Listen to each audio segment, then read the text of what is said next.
Here we go. Welcome to the Wild Card podcast. We're going live. We would expect our guests here to be joining us momentarily. Should be a quick little, fun little hot take filled podcast just to dive right in. We've got the playoffs here. We have all sorts of things to break down. Seeding, end of the regular season, playoff matchup. It's really going to be a good one, that's for sure. But we'll start off. We had the end of the regular season. Let's take a look here, just kind of how that broke down, right? When we just think about the playoffs, don't quite think about divisions in this moment, but you've got all the top seeds, 4, 5, 6. You've got the wild cards for sure, and then of course the consolation bracket. Interestingly, everybody this year won at least 4 games. Sort of stopped paying attention to the bottom of the league, but there they are, Bodson with some wins down the stretch to get to 4 wins, and Manny and Kirshner really just capitulating, much like my team there in the last month. Interestingly, only one team out there with the playoffs who did not win at least their last game. Of course, mine. It's been really a pretty brutal finish to the season. But interestingly, here, we look at it. We've got, we had a 3-way tie in one of the divisions there, 3, 4, and 10 teams. Richmond really running away with the division. Points 4 having to come into play. Points 4 also, mattering at the top of the playoffs for the top 2 seeds, for the 5 and 6 seeds, and just really quite the finish there. Quite the finish, certainly. So we'll break down a little bit further here, and once we get our guests plural, we'll see what happens. Today who decides to show up, but here we are. It's the playoffs. It's going to be one hell of an interesting playoffs, in my opinion. We only had one team that went undefeated in division play this year. That was Buckeye Osaka Lunch. So congrats to Joe Richmond on that. Congratulations to Matt LaMagna on most points 4 at the season, 1,795 and 14, averaging 128 points per week per game. Pretty impressive when you really think about what that had to look like on a weekly basis. So, definitely hats off to him, because he turned that around. As we've talked about a lot on this podcast, he basically finished the year 22 points per game higher than he was through the first 8 weeks, maybe the first 7 weeks. The second half of the season, all of a sudden, put together 4 first place finishes in terms of points over the course of the points 4 in a given week. And those last 7 weeks of the season, he went first, second, first, fourth, first, third to finish in terms of his points 4. Whereas the first 7, he went 9th, second, 11th, first, 8th, second, 6th. So much wider disparity there in terms of his points 4 and the ranking and what that looked like. So 5 number ones in terms of points 4 for him on the season. That is tops, absolutely tops there in the league. Yours truly finished with 4 number 1 points 4 finishes, including 3 in a row, weeks 5 through 7. Of course, that was a huge stretch for me, beating Joe, Paul, and Wagner in that time period. So 9 of 14 weeks, 2 guys. We'll see how that matters here in the playoffs. It should be interesting if we get matched up together. Of course, I've struggled. I haven't finished higher than 5th in the last 5 weeks, according with a couple of 7th place finishes on given weeks in points 4. So it's been quite the finish, so to speak. Playoffs here, just to talk about the brackets, show that as we break it down here just a little bit. We've of course got wild card weekend, round 1. Rusty's happy ending, prime acreage in the 4-5. The winner plays LaMagna and Drew's fake ID. And the 3-6 matchup, it's new LaMagna team name of Matt Wagner versus Lazard People, Jonathan Jacobs, and of course, excuse me, they will face off with Mr. Joe Richmond in who's the number 2 seed. Of course, then that's how it'll break down. Round 1 to the semifinals and the finals. Consolation bracket. Similarly, we have the top seed in the consolation bracket is Drew. The number 2 seed effectively in the consolation bracket is Paul in the Ass Farm. And then, of course, the 4 and 10 teams will duke it out to see who's the best 4 and 10 team here down in the consolation bracket. Evan will face off against Bodson. Kirshner will face against Manny. Should be interesting, to say the least. What's kind of curious here to note, in the consolation bracket, 2 of these teams are sub 87 points a week in Manny and Bodson, and only Drew gets above 100 points a week on average. So it's going to be very interesting how that plays out, if that matters at all. Hard to make a prediction. I mean, Drew, you would think, just because of the points for advantage, 150 more points than Paul over the course of the season, you would think would win the consolation bracket, get the number 1 seed, take Jonathan Taylor next year as the resident Colts fan. So we'll see if that's how that plays out. So we'll see. We'll check in on the guests and see what's going on. Should have popped in by now. They have not, so that's all right. But nevertheless, we will trudge on. With just talking a little bit more about the season that was. Of course, 2 12-2 teams, and 9-5, and 10-4.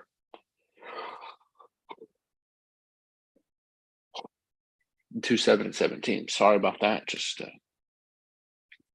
tired, not operating on a lot of sleep, which is par for the course. Baby life, that's how it is.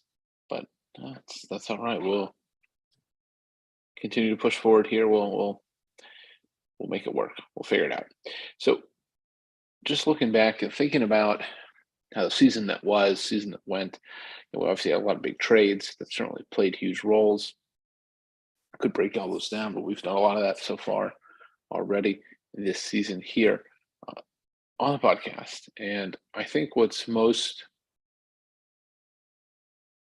interesting when we think about this entire season, we had a lot of steady Eddie, and Joe just kind of trudged along. Really not a lot of highs, not a lot of lows, just consistently very good throughout much of the year. LaMagna, who really not stumbled out of the gate, but slow out of the gate, 3-2, start the year, and then reels off 9 in a row. So that's a huge turnaround. Obviously, he made some big trades. His team started scoring at pretty much unprecedented levels there the last half of the season. We saw Wagner just as an interesting kind of counterpoint. This is a team that obviously had a lot of talent, has a lot of talent on it, high expectations. Comes out of the gate week 1, most points. After week 1, only ended up finishing second in terms of points scored in a week once, and that was week 13. Wagner 1-2, lost 2, 1-2, lost 1, 1-2, lost 2, 1-3. Now that's pretty much how you end up with a 9-5 record. You sort of win a game, lose a game, win a game, lose a game type of situation. He was 1-4 in what would be considered luck games. Average margin of his games, you take the wins, you take the losses, basically 8.5 points. To put some in comparison, talking about Wagner's team, his average winning margin was 30.29 points. His average loss was by 30.27 points. So basically, he either won by 30 or lost by 30. That's where it all kind of went. That's, of course, averages over the course of the season. That doesn't really reflect individual matchups, but it is indicative of kind of a team that had a lot of big swings, whether that's through the lineup choices, lineup decisions, or bad luck. It's debatable. Wagner could have had some different keepers. Manny could have had different keepers. Certainly could have had a different looking season. when we think about some of those types of things, just to think about this, Manny, for example, kept Kareem Hunt as fifth round pick, could have had Jalen Hurts as an 8. So, that's a big decision. Whether or not that represents a huge difference, you'd have to go look week to week. But instead, you were relying on Derek Carr as your quarterback, Kyler Murray and all of his injuries and inconsistencies. But not exactly an easy season for Manny. You just look at the course of the year. Were there a lot of close losses? One, maybe 2 close losses, depending on how you want to count it. So not necessarily like you would have had a huge difference, but going forward, that's a potential keeper that's lost. You would have had a top 3 or top 5 fantasy quarterback that you really kind of gave up on and decided not to keep. Wagner, just as a comparison, right? You go back, could have had a Amon-Ra St. Brown as a 14th round keeper or something like that. Doesn't do it. Maybe that comes to bite him if he ends up going up against LaMagna in the championship of the playoffs. We'll see. But those are the types of decisions to keep players like, obviously Mahomes, but you go, I'm going to keep like Renfro. Why? What was the benefit there? Keeping St. Brown, where you almost had the same kind of keeper value, that's a big decision. That's ultimately something that maybe has a bigger effect here in the playoffs, but definitely something to think about. So with that, enough of me. Let's admit our guest here in the podcast, and we'll see what he has to say. There's the ding. Here he comes on. Oh, look, the humble brag with the sweatshirt, sir. Very nice. You can see. I can't even see it in this lighting. I know, right? I know.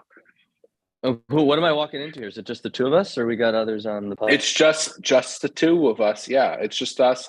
I think we've got some extradition treaty issues for one of the possible guests, and the other one's dealing with, some family medical issues at the moment. So everybody's okay. There's nothing incredibly serious, but we just want to. That's why it's only one matchups here on the Wild Card Matchup Podcast. The other one, like I said, there's some extradition issues. May or may not be holed up in Fox Hill prison with Sam Bankman-Fried. I don't know. Can't confirm or deny that. But yeah. So, sir, I met a guy last night. Lighting. Yeah, my dark mood lighting. I met a guy last night at my wife's Sabrina's holiday party who sat next to Sam Bankman-Fried at Jane Street. Said he's stand-up guy. So, Anyway, yeah. How much shrimp did that person feed Sam Bankman-Fried without his knowledge? How many shrimp? Or non-dairy? Apparently, even in his early 20s, he was giving away all his money. So, but I guess he was giving it all to himself in his. Anyway, we could go on for a separate podcast about that. Yeah. But I'd say I spent a lot of my 20s giving away my money, but not really to myself or anyone in particular. Just offshore, sports books really took most of that, right? So I know you've been in those shoes as well. So we'll spin away from it, sir. This is a Jets chat, right? It's not a Yankees chat anymore. It's a Jets chat. Mike White, Zach Wilson, Joe Flacco. Who's got the healthiest ribs right now? Who you throwing out there this week? I mean, I like anybody who shares the name of the show creator of the White Lotus. So Mike White is my preferred quarterback, but yeah, I don't know an injured Mike White. I think I would take a healthy Joe Flacco over a questionable Mike White. So yeah, it's it's a surprising champagne problem to have actually be thinking about quarterbacks in the context of trying to win a football game in December and try to make the playoffs. So if you told me in August that we would be in the mix for the 7 seed, I would have laughed at that. I would have thought we would be a 3 to 4 win team. So I think it's all gravy. Yeah. Have you played with any playoff machine to see do you think the Jets will make it in, not make it in? Does the Week 18 matchup with Miami loom particularly large in that calculus? You done anything like that? I haven't looked at it honestly. I think Miami has been overrated for quite some time, and you Hmm. know the meltdown of your quarterback Tua, or at least in the first half of that game, was not too surprising to those of us who thought that once D coordinators got a better sense of him and Tyreek that he could be slowed down. So yeah, I think I give our odds 50-50 to without having looked at the schedule in depth. Yeah, it's that defense of yours. If they're going to keep you in ball games like they did at Buffalo last week, all it really takes then is a couple of plays here or there, particularly if it's Mike White or Joe Flacco. Although I did hear, I think Zach Wilson's the quote unquote number 2 quarterback. Take that for what it's worth. He was the number 2 Yeah, I draft think. pick, and now he's the number 2 quarterback Yeah, in his second year. yeah, Lots of twos. So yeah, lots of yeah. twos. Yeah, lots of twos. Well, he probably isn't trying to sleep with any twos. I think that's a safe bet. So I don't know. We'll have to see if his mom can comment on whether or not her friends are twos or not. Was So we'll look into that. was a pun intended on that one, or Yes, the pun was definitely intended. So anyway, so here you go. Congratulations, you made the playoffs. You pushed your chips into the middle of the table. You went pseudo all in. You're in the yeah, dance. pseudo all in's a good way to put it. And I thank you. I think I was on the same pod last week where you told me that Kenyon Drake just wasn't going to cut it as my RB2 pickup. So I did a little homework and took a shot at Chuba Hubbard, who put up a nice 18 points out of nowhere. So that was good. It ended up not making a difference, much to Paul's chagrin, no matter what my lineup would have been or what Kirshner's score would have been or what lineup combination, it still would have been the same result for Paul. So we can rest assured that in no world would that team, the name which I won't say, would have made the playoffs because he would have lost a tiebreaker to Drew anyway, with Jacobs winning. So Oh yeah. No, yeah, for sure. yeah, Yeah, it was interesting. You made the right read, Chuba Hubbard there. Obviously, the Deontay Foreman was a full practice participant on Friday. That was who was going to be the lead back in that offense against a bad Seattle run defense. He obviously, made the right choice and it paid off. You started the season 2-5. You finished 5-2, perfectly 500 on the year. But finishing 5-2, that's commendable, right? Some big wins, some big scalps down the stretch. How you feel here going into wildcard weekend? Big matchup. yeah. Wounded animal Well, mode. like I'm I in said wounded last animal week, mode. if Yeah.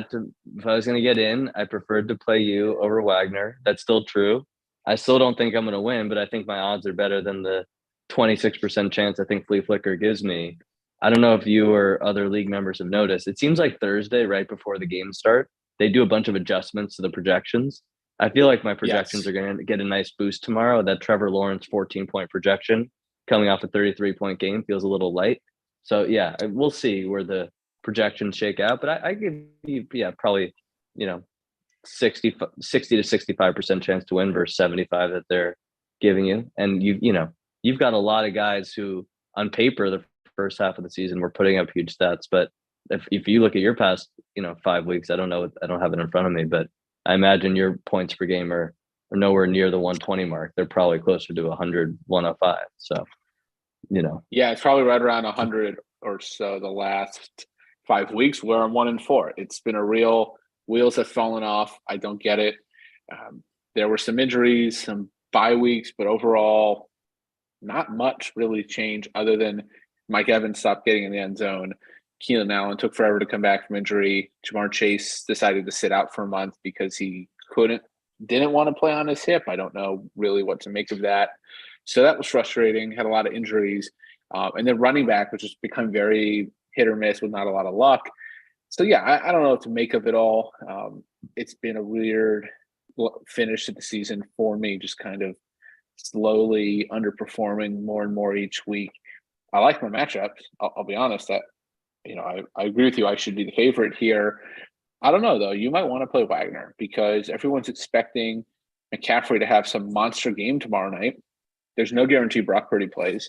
I don't even know who the backup is if Purdy can't play. And if the Niners get out to a huge lead, they're not going to keep running McCaffrey. They're going to pull him and put in Jordan Mason. So I don't know that benefits Wagner. Plus, he's going to play both Eagles receivers. So that's not usually that's been a hit or miss. One goes off, the other's quiet. Last week Well, was right. the High floor anomaly. though. High floor, low ceiling. Yeah. Yeah. Sure, perhaps.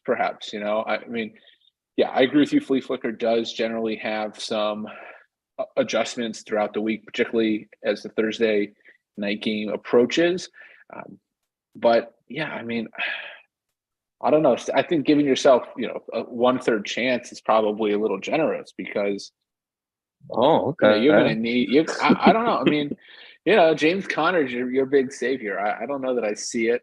Uh, Well, so coming here's through, an you're going to interesting one, need. right? Because I wish that Arizona had more to play for, but with Kyler Oh Murray out, yeah, I think they lean. It's sort of it could go either way, right? They'll probably lean more into him, but they're gonna. But I don't even know who they're playing, but whoever they're playing is Dallas is gonna know that Denver. they're gonna. Oh, sorry, Denver. Okay, that's good. Actually, it's a good matchup. That they're gonna have to run the ball a lot. So yeah, Connor's been playing more like 2021 Connor the past few weeks. So yeah, I gotta hope that continues. But yeah, I don't know. I'm on my phone here. Let me look at this matchup. Yeah, I mean it's a shame Lamar Jackson's out. Oh, of course. Yeah, but yeah, look, obviously on paper your team is superior, but if you look at the past 5 weeks, who's a better tight end, Mark Andrews or Dalton Schultz, your former Oh, but number two? I don't even know. Mark Andrews is. I mean, it's been so disgusting what Mark Andrews in the last, I don't know, month and a half. It's been really bad. Just to show you, I mean, since he played the Giants and had a nice big game in Week 6, he's gone for zero point 0.4 points, injured, 4.8, injured and out by 9.3, 8, 7.4, 2.7. Basically nothing. You know, all of his production this year is really in those first 6 weeks, 5, 6 weeks of the season. I mean, obviously Lamar being hurt hasn't helped, but it's been disgusting. Nothing I can do about that. He's due to regress and get some production, get a touchdown or something. I just, you have to play. I mean, you can't not. Yeah, I don't know. I mean, the Schultz and yeah, I'm not going to put a lot of stock there. You've got multiple Cowboys pass catchers. I don't know what to make of them. They run the ball a lot. Not sure that necessarily works out, although CeeDee Lamb could always go for a touchdown or two. Olave I to mean, me is Thanksgiving the against the matchup I Giants, they worry both about. went off. A lot. Like, look, a Yeah, lot of my guys are high variance players. So of course, yeah, of course, yeah. I yeah. mean, I expect Keenan Allen to go for like a dozen catches again, and that'll produce a really safe floor with him. But I'm most excited to go into Monday night down like 10 points with Christian Watson. That's what I want. I He's want who Christian killed me in our Watson, last Aaron matchup when Rodgers, he dropped man. like 30. Yeah, yeah. Yeah, He's that's what ended up I'm being. like, Chris, come on. What did you pick him up, or what round did you get him in, Christian Watson? I ended up picking him up on waivers. I spent a fair amount of waivers to get him. Paul drafted him really late, like around 14, I think, or something like that. He's pretty late keeper. And then Paul dropped him. So he was a 14th round pick by Wagner. Ooh, even worse.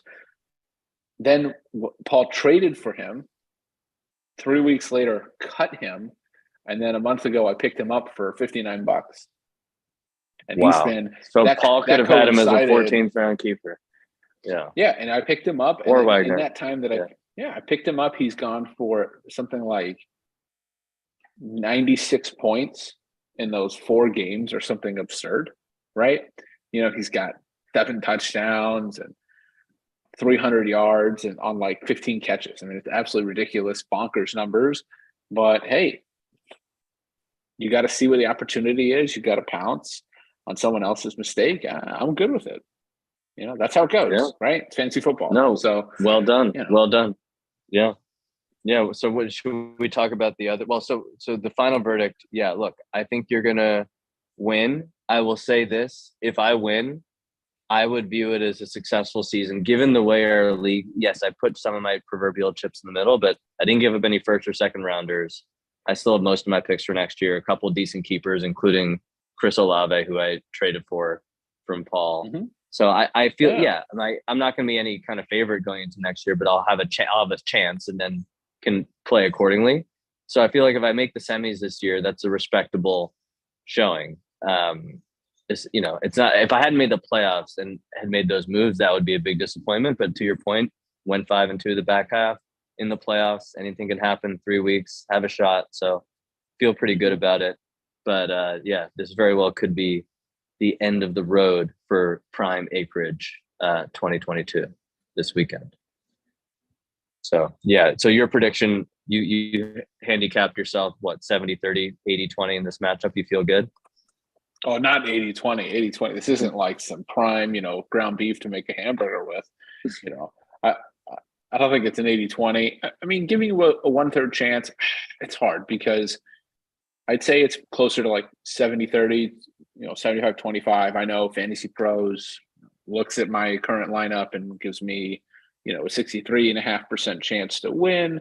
If I go to what's considered an ultimate lineup, that doesn't change, by anything more than a marginal amount. So, a one-third chance might be fair. I just think for you, you need the high variance plays to work out. And for me, I need the high floor guys to all hit the high floor, right? I don't trust my running backs, but Chase could easily go off. Keenan Allen could easily go off. Christian Watson could easily go off. Josh Allen could certainly do something. If I get all of those things to happen and I realize the high floor, then I feel good. If I'm sitting at 100 points going into Monday Night Football, I'm going to feel pretty good, right? Just because hard for me to see Trevor Lawrence having a big game. It's hard for me to see, CD and Dalton having big games. I don't see Cordero Patterson having a big game. There are just certain things. I think the Eagles defense could easily deliver double-digit points, if not more than 20 for me against the Bears. So I kind of like that as well. So, we'll see. The nice thing about this week is we've got games Thursday, Saturday, Sunday, Monday. So in our matchup, you've got something to watch pretty much every window of this weekend. Yeah, I think I'm excited. The unfortunate thing is, game. and the unfortunate thing for me is my family's Hanukkah party will be, all afternoon on Sunday. So I'm going to have to be on my phone on Red Zone instead of talking to my relatives. So that's just going to have to be sneaking away a little bit, but we'll all make it work, It'll be fine. So, but enough about us. What about the other matchup? Yeah, right. We should definitely touch on this, in case Jacobs is ever able to, leave the foreign country he's currently in. I don't know. We'll have to see. If where is he? After our street run in last week in New York, he could be anywhere. Yeah, I don't know. He could be. I believe he's in Mexico. So. Oh, right. He did mention that. That sounds right. Yeah. Yeah. So, look, in this matchup, it's going to be interesting. I don't know that Dameon Pierce is going to play against the Chiefs, which would hurt Jacobs probably considerably because there's just always a chance that he goes off. I do find this one, I'm curious to see what happens with the Texans because if Kansas City comes out and blitzes them, unlike what Dallas did, Houston might as well fold. Herbert against the Titans in the Dome in LA, Herbert could put up monster numbers against that Tennessee defense. And that might swing it for Jacobs because, like I said, I think it's a risk to have both Philly receivers against the Bears because the Eagles can get up early, pull the starters, right? We've seen them do that a couple weeks, here recently. Conversely, Jacobs has got multiple Steelers pass catchers. That seems like a terrible idea.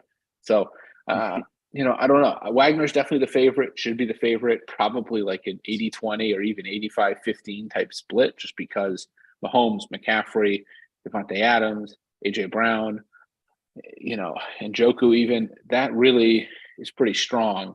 I don't know how you see it. I just don't see any way Wagner I would put it win. 90. I would put it a 90, 90-10? 92-8. I mean, this is a pretty dominant. Yeah. Although look, Jacobs won last week against who did Jacobs beat last week? Someone good. Can't remember that we thought he would.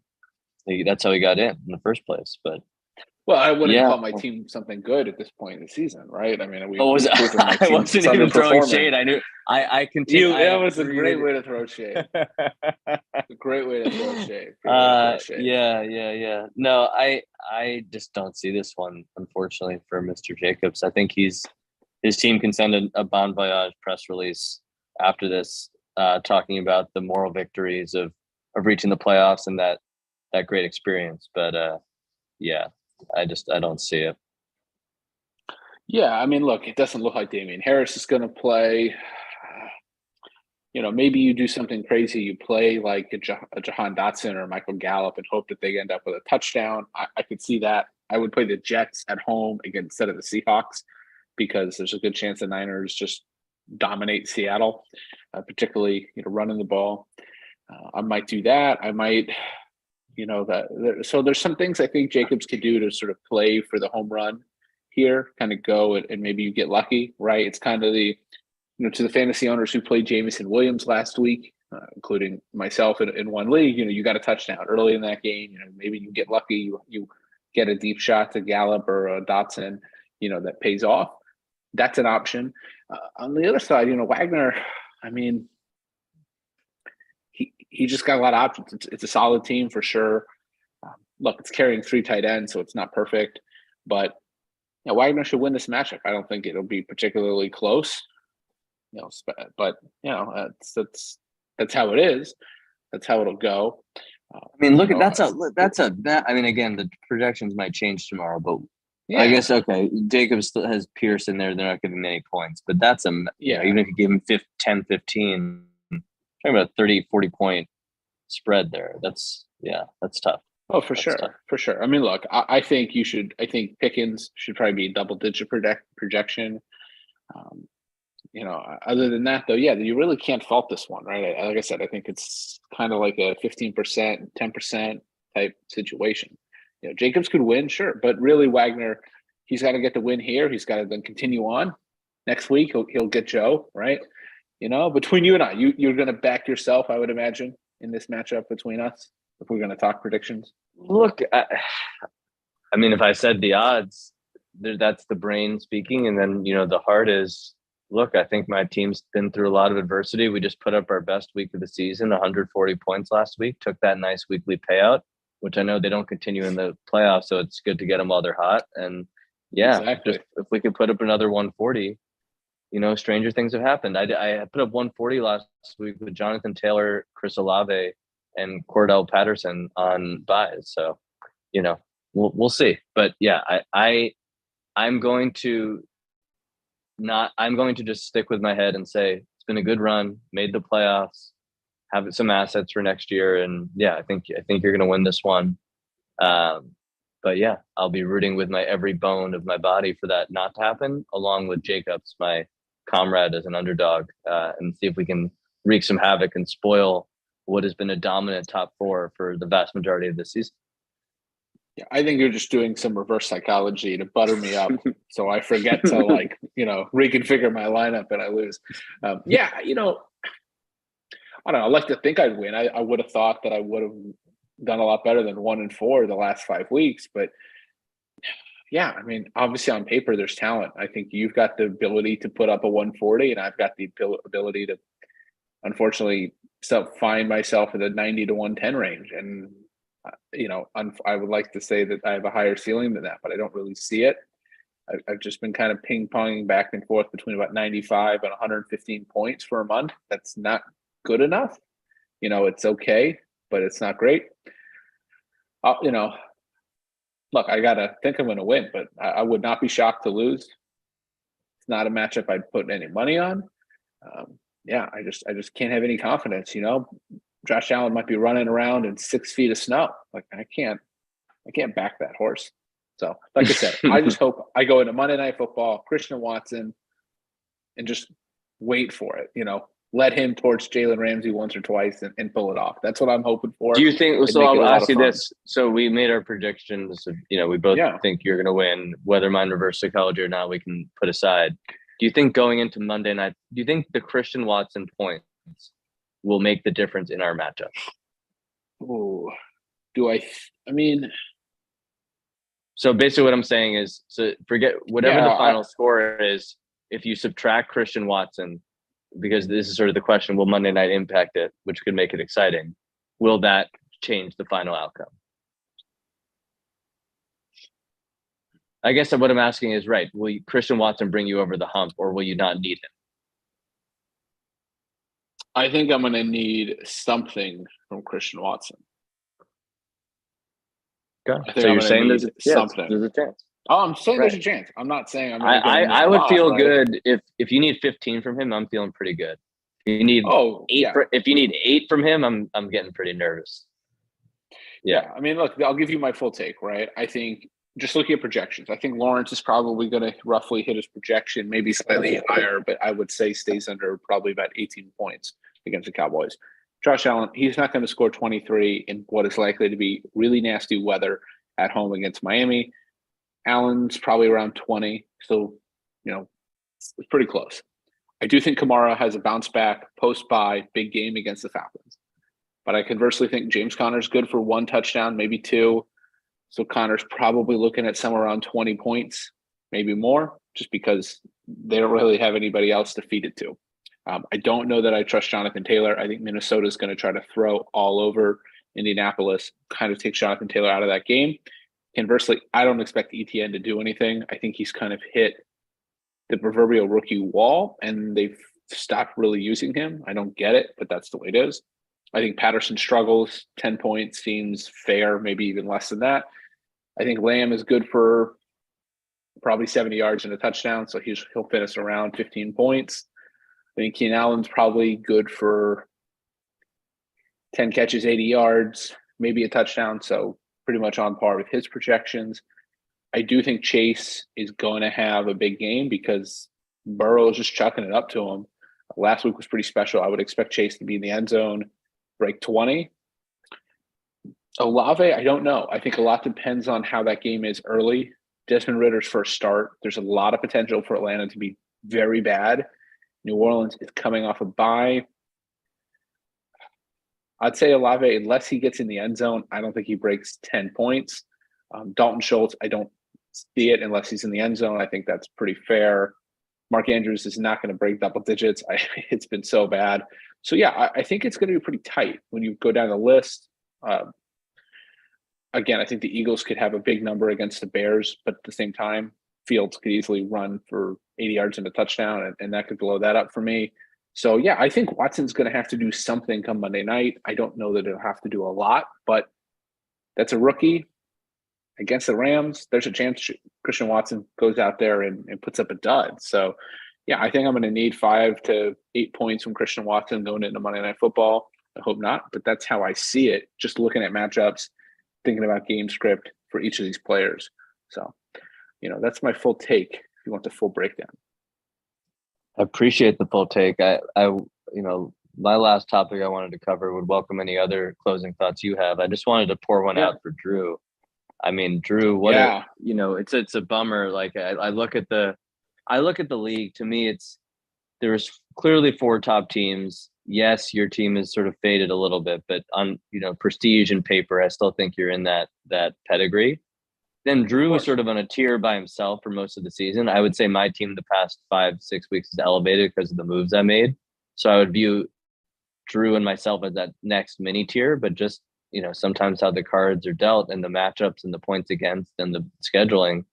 Yeah, he just even with the 5th most points in the league, finds himself at number 7 on the outside looking in. That's tough, Drew. I feel for you. I've been there. Yeah. Good work and hopefully next year the luck turns a little bit there. But that's a tough break. Yeah, it was really tough. I mean, he finished similar to how I finished. He went 1-4 down the stretch there, just not good enough. He started out 0-3, wins 4 in a row, has some huge weeks. It's 5-4, 9 weeks in a playoff spot, and then it just fell apart. I mean, losing to Bodson and his terrible team, that was really I mean, I just look at the last 2 weeks. He had 158 points, and then his next 2 weeks combined, he had less than that. That's crazy. Well, he went from the number 1 points for in week 12 to the last place, in week 13. That's huge. And then, you just can't get it done. It's not as if LeMagna put up an unbeatable number week 14 or Jacobs did in week 13. Couldn't get those wins. He couldn't beat Bodson, lost by less than 5 points in week 10. There's a lot of missed opportunities there. And, you have to pour one out because his consistency for his team over the course of the year was awful. He put up monster week to have terrible week, just yo-yoing back and forth. didn't end up in a lot of games where luck mattered. It was just reality. He had a bunch of three number two finishes, one number one, and a number three over the course of the year. But most of the season was sort of in that bottom half or roughly midpoint or lower in terms of points for. So yeah, it's tough to be the fifth most points in the league on a week to week basis, but finish in seventh and missed opportunities because if Drew knew at the trade deadline, he was right hovering at that 500 type mark, pseudo in the playoffs with three of the top three or four running backs. Doesn't trade Josh Jacobs, doesn't trade Eckler, doesn't trade Henry. Eckler can't be kept. Jacobs, maybe you keep next year, in the third round. Henry's a second round keeper, I think, next year. So there's not a lot of value left in terms of keeper ability for those elite players. Opportunity to make a deal, didn't do it. He wanted to ride it out, and you got to commend him for it. But I agree, you also have to pour one out because it's just brutal to see that kind of finish. Yeah, just looking down the rest of the roster, I mean, lots of underperformers: Pittman, Russell Wilson, Cortland Sutton, Brandon Cooks. I mean, Dallas Goedert hurt for the year. He hasn't played in weeks. He's still a top 10 player at his position. Just couldn't get it done beyond those running backs, and that really hurt him. So you have to pour one out. But I do think I'll say this: there's no reason he can't win the consolation bracket, right? There's no reason Drew can't go on, win 2 games in a row, and get the number 1 pick. Right? He's got Henry, Eckler, and Jacobs. On any given week, they can crush it. They can dominate. They can win. So I would hope he does that because the rest of that competition down there is pretty bad when you think about, Paul and then the 4, 4, and 10 teams, which, I mean, okay, whoop-de-doo, that's a pretty embarrassing feat when you think about it, given just the lack of competitive teams in the midsection of the middle of the league. So yeah, I hope Drew gets the number 1 pick because this season definitely did not finish out strong for him. Yeah, no, I wish the same. Yeah, so pour one out for him. We live to fight another day here in the playoffs, and yeah, excited to watch in 4, 5, 6 windows, however many it is of quality football this weekend. Yeah, well, look, I mean, as we touched on there, we've got. Traditionally, you've got your Thursday night, your 3 Sunday windows, Monday night. You've got 3 Saturday games. So on top of that, it's going to be a lot of fun, a lot of football to watch. I know for you and I think we have players, either of us have players in, I think, every game except for Sunday Night Football. So, or maybe, yeah, I think so. So basically, if you can steal away from the family stuff for any little bit, you're going to be able to watch football all weekend long. That matters for this matchup. I've got a lot of guys in the late Sunday window, the Monday night window, Saturday night window. So you're going to put up some points early in some of these windows, and I'm going to be chasing, trying to catch up, which is the position I don't want to be in, but that's where I find myself. So, sir, I wish you luck, but not too much of it. I wish you great fortune in the wars ahead with the Game of Thrones line. Yeah, but yeah. Yes, anyway, exactly. I will. I'll leave you with that. Thanks as always for hosting me. I hope we'll see what the pod schedule is. I imagine you'll want to invite the winners back. So come back. I think we don't invite losers. Probably. That's probably a good thing. So yeah, I hope LaMagna and Joe rest up this weekend, have some quality time with their respective families, and they have some big things ahead of them in the next 10 to 12 days, but they can rest easy at least for this next 4 or 5 day period as we see where the dust settles. And I'm going to be betting, maybe I'll take it with Paul. I'm going to bet on the Jacobs Tights parlay money line. Maybe get nice, get some 12-1 juice on that. If anybody wants, Paul, if you want to give me that, we can talk offline. So it'll be better than your Sienna bet. So yeah. Nah, talk to LaMagna, do a mechanical parlay of Jacobs every week to the title, see how that plays out. So yeah, that's it, folks. We'll leave you all to ponder if Mr. Jacobs will be extradited back to the United States. We'll find out winners next week. Now that we all know how Around the Horn is actually scored, as that was revealed last night on a little ESPN special. We will be doing scoring next week. We'll be assigning point values and muting guests if we don't like their takes, particularly if they're about my team. So something else to look forward to. Oh, great. Well, I look forward to Kellerman and Reale being guest hosts of the show. So when you line that up for that'd be fun. the LKL I'm working podcast, on it. then we'll really have it made. So yeah. Hey, we'll get some cameo appearances, okay? Excellent. Good luck, my friend. Sir. Talk soon.